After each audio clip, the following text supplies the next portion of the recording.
அனைவருக்கும் வணக்கம். 11/4/2025 பங்குனி உத்திரம். பங்குனி உத்திரத்தன்று முருகப்பெருமான் ஆலயத்திற்கு வாங்கி கொடுக்க வேண்டிய பொருள் என்ன, அந்த பொருளால் நமக்கு என்னென்ன நன்மைகள் கிடைக்கும் அப்படிங்கிறத இந்த பதிவில் நம்ம பார்க்க போகிறோம். பங்குனி உத்திரம் பார்த்தீங்கன்னா முருகப்பெருமானுக்கு திருமணம் நடந்த நாள்.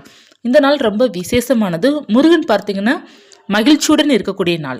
இந்த நாளன்று நம்ம வைக்கிற ஒவ்வொரு வேண்டுதலுமே நிச்சயமாக நிறைவேறும்.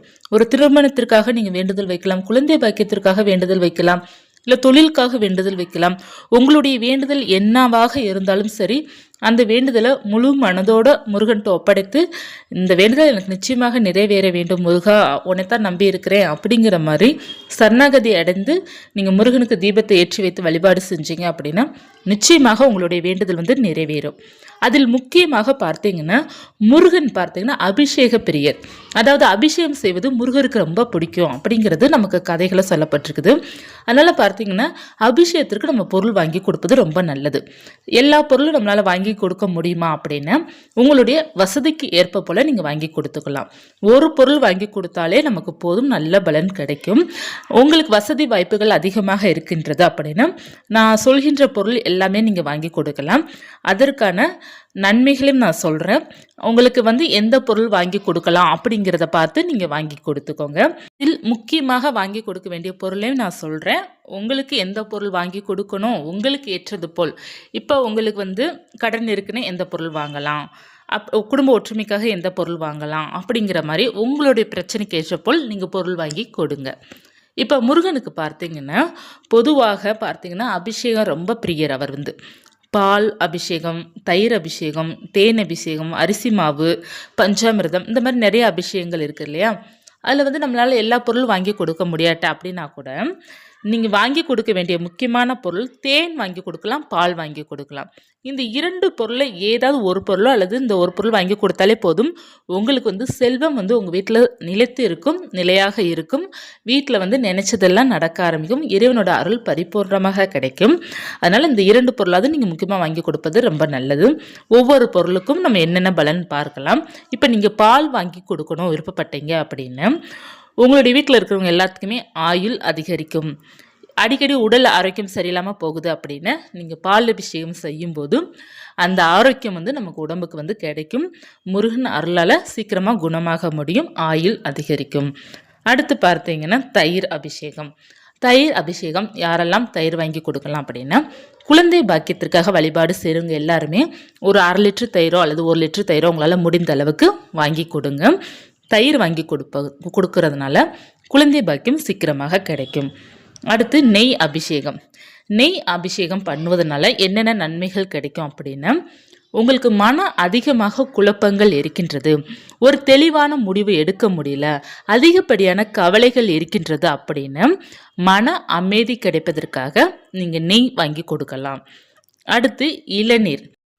குடும்பத்தில் பிரச்சனைகள் வந்துக்கிட்டே இருக்குது, ஒரு குடும்பம் ஒற்றுமையாகவே இல்லை, எப்போ பார்த்தாலும் சண்டைக்கு தான் வந்துகிட்டே இருக்குது அப்படின்னு ஒரு இளநீர் வாங்கி கொடுங்க. அந்த குடும்பம் ஒற்றுமையாக இருக்கும். அடுத்து அரிசி மாவு. இந்த அரிசி மாவு வாங்கி கொடுக்கறதுனால உங்களுக்கு என்ன நன்மைகள் இருக்கும் அப்படின்னா கடன் பிரச்சனை இருப்பவர்கள் அனைவருமே அரிசி மாவு வாங்கி கொடுங்க. கடன் தொல்லை முற்றிலுமாக நீங்கும். அரிசி மாவு வாங்கி கொடுப்பதனால உங்கள் இல்லத்தில் செல்வம் செழிக்கும், கடன் தொல்லை நீங்கும். அடுத்து பார்த்தீங்கன்னா தேன். தேன் அபிஷேகம் நம்ம செய்வதனால முருகனுக்கு தேன் வாங்கி கொடுக்கறதுனால நம்மளுடைய வாழ்க்கை நமக்கு பிடித்தது போல் அமையும். நம்மளுடைய வாழ்க்கை நமக்கு ரொம்ப பிடிக்கும், இனிமையாக இருக்கும். நம்ம வாழ்க்கை நம்ம என்னென்ன நினைக்கிறோமோ அது அனைத்துமே நடக்கும். தேன் அபிஷேகம் உங்கள் வாழ்க்கையை இனிமையாக்கக்கூடியது. அடுத்து பார்த்தீங்கன்னா பன்னீர் அபிஷேகம். இந்த பன்னீர் அபிஷேகம் யாரெல்லாம் பண்ணலாம் அப்படின்னா மனக்குழப்பங்கள் அதிகமாக இருப்பவர்கள், மனம் தெளிவாகுவதற்காக. இப்போ ஒரு முடிவு நீங்கள் எடுக்கணும்னு நினைக்கிறீங்க, அந்த முடிவில் நிறைய குழப்பங்கள் வந்துட்டு இருக்குது, ஒரு தெளிவாக ஒரு முடிவே எடுக்க முடியல அப்படின்னா முருகனுக்கு ஒரு பன்னீர் அபிஷேகத்திற்கு வாங்கி கொடுத்தீங்க அப்படின்னா உங்களுடைய முடிவெல்லாம் தெளிவாக இருக்கும், மனக்குழப்பங்கள் தீரும், மனக்கவலைகளும் தீரும். அடுத்து பஞ்சாமிர்தம் அபிஷேகம். இந்த பஞ்சாமிர்தம் அபிஷேகம் செய்வதனால நமக்கு 8 திக்குமும் பணம் வர ஆரம்பிக்கும், செல்வங்கள் இல்லத்தில் அதிகரிக்க ஆரம்பிக்கும். அதனால பஞ்சாமிர்தம் அபிஷேகம் ரொம்ப சிறப்புக்குரியதாக இருக்கின்றது. அடுத்து சந்தனம். சந்தனம் அபிஷேகம் செய்வதனால நமக்கு சகல நன்மைகளும் கிடைக்கும். சகலத்தை கொடுக்கக்கூடியதான் சந்தன அபிஷேகம் செய்வது ரொம்ப ரொம்ப சிறப்பு. முருகனுக்கு வாங்கி கொடுப்பது, ஏன்னா முருகனுக்கு மிகவும் பிடித்தது சந்தனம் ஒன்று தான். அதனால் சந்தனம் வாங்கி கொடுப்பது ரொம்ப நல்லது. அடுத்து பார்த்தீங்கன்னா விபூதி. விபூதி வாங்கி கொடுப்பதனால நமக்கு என்ன நன்மைகள் இருக்கும் அப்படின்னா, வாழ்க்கைன்னு என்ன, நம்ம எப்படி வாழணும், எல்லாத்தையும் நம்ம புரிந்து கொள்வதற்காக விபூதி அபிஷேகம் செய்யலாம். வாழ்க்கை தத்துவங்களே கொடுக்கக்கூடியது அந்த விபூதி அபிஷேகம். நம்ம வந்து இறைவனுக்கு வாங்கி கொடுத்து நம்ம பார்ப்பது நம்ம வாழ்க்கையை புரிந்து கொள்ள முடியும். நிறைய பேர் வாழ்க்கைன்னு என்னன்னு தெரியாமல் தான் அதிகப்படியான கவலைகளும் அதிகப்படியான வேதனைகளும் அதிகப்படியான கடனையும் வாங்கி வைத்துட்டு ரொம்ப கஷ்டப்படுறது வாழ்க்கைன்னு என்னன்னு தெரியாமல் இருக்கிறதுனால தான். ஏன்னா வாழ்க்கை என்ன நமக்கு தெரிஞ்சுன்னா, நீங்கள் கவலையும் பட மாட்டீங்க, கஷ்டமும் பட மாட்டீங்க, தேவையில்லாமல் கடனும் வாங்க மாட்டீங்க. உங்களுக்கு பிடித்தது போல் நீங்கள் வாழ்ந்து கொண்டே இருப்பீங்க. நமக்கு வாழ்க்கையிலே புரியல, என்ன வாழ்க்கை அப்படிங்கிறதே புரியல. அதனால தான் பல சுமைகளும் பல கவலைகளும் நம்ம நம்ம மனசில் போட்டு குழப்பிக்கிட்டு நம்ம ரொம்ப கவலைப்பட்டுக்கிட்டு இருக்கிறது காரணம் அதுதான். வாழ்க்கையை நம்ம புரிந்து கொள்வதற்காக விபூதி அபிஷேகம் நம்ம செஞ்சோம் அப்படின்னா, முருகனுக்கு வாங்கி கொடுத்தோம் அப்படின்னா, நம்ம வாழ்க்கையை நம்ம புரிந்து கொண்டு நம்ம நிம்மதியாக வாழுவோம். எதற்கும் ஆசையும் பட மாட்டோம். வாழ்க்கைன்னு இதுதான் அப்படிங்கிற மாதிரி நம்ம புரிந்து கொண்டு நம்ம வாழ்க்கையை சிறப்பாக வாழுவோம். நம்மளுடைய வாழ்க்கை இந்த விபூதி என்ன சொல்ல வருது அப்படின்னா, நம்ம வாழ்கிற வாழ்க்கை கடைசியாக பார்த்தீங்கன்னா ஒரு கைப்பிடி அளவு சாம்பல் தான் மிச்சம். அந்த தத்துவத்தை குறிக்கக்கூடியதான் விபூதியோட அபிஷேகம். அந்த விபூதி அபிஷேகம் வாங்கி கொடுப்பது வாழ்க்கையை புரிந்து கொள்வதற்காக வாங்கி கொடுப்பது ரொம்ப நல்லது.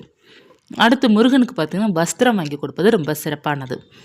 இப்போ நம்ம வீட்டில் ஏதாவது ஒரு மங்களம் நடக்கணும், திருமணம் நடக்கணும் அப்படிங்கிறதுக்காக வஸ்திரம் வாங்கி கொடுக்கலாம். நம்ம நினைத்த வேண்டுதல் நடைபெறுவதற்காகவும் வஸ்திரம் வாங்கி கொடுக்கலாம். எந்த வஸ்திரம் எந்த கலரில் வாங்கி கொடுக்கணும் அப்படின்னு, முருகனுக்கு உகந்த கலர் பச்சை நிறம். பச்சை நிற பட்டு வஸ்திரம் வாங்கி கொடுக்கலாம். சிவப்பு நிறம் வாங்கி கொடுக்கலாம். மஞ்சள் நிறமும் வாங்கி கொடுக்கலாம். இந்த மூன்றுமே முருகனுக்கு உகந்த நிறம் தான். இந்த மூன்றில் உங்களுக்கு எது பிடித்திருக்கோ அந்த கலரு அதை வாங்கி கொடுங்க, ரொம்ப நல்லது. அடுத்து நம்ம பூக்களில் என்னென்ன வாங்கி கொடுக்கணும் அப்படின்னா, முருகனாலே செவ்வரளி மலர்கள் தான். செவ்வரளி மலர்கள் சம்மங்கி மலர்களில் மாலையாக நமக்கு கட்டி வச்சுருப்பாங்க, அதை வாங்கி கொடுக்கலாம். பன்னீர் ரோஜா இருக்குது பார்த்தீங்களா, அது நமக்கு மாலையாக கட்டி வச்சுருப்பாங்க, அது வாங்கி கொடுக்கலாம். இல்லை மாலை வாங்கி கொடுக்க முடியல அப்படின்னா ஒரு முழம் செவ்வரளி பூக்கள் மட்டும் நீங்கள் வாங்கி கொடுங்க. சாமந்தி பூ கட்டி வைத்து மாலையாக கட்டி வச்சுருப்பாங்க, டெக்கரேஷன் பண்ணி வச்சுருப்பாங்க, அதுவும் நம்மளால் முடிந்தால் வாங்கி கொடுக்கலாம். முருகனுக்கு நீங்கள் மாலையாகவும் வாங்கி கொடுக்கலாம், அப்படி இல்லைன்னா ஒரு முழமாவது செவ்வரளி பூக்களும் வாங்கி கொடுக்கலாம். உங்களுக்கு என்ன முடியுதோ அதை முழு அன்போட முருகா என்னால் இதான் முடியுது அப்படிங்கிற மாதிரி சொல்லி வாங்கி கொடுத்துட்டு வாங்க. முருகனுடைய ஆசீர்வாதம் பரிபூர்ணமாக இருக்கும். நீங்கள் உங்களால் முடிந்த பொருள் ஏதேனும் ஒன்று நீங்கள் வாங்கி கொடுத்தாலே அடுத்து வர வர நமக்கு வாழ்க்கை முன்னேற்றம் நமக்கு முருகர் கொடுத்துட்டே இருப்பார்.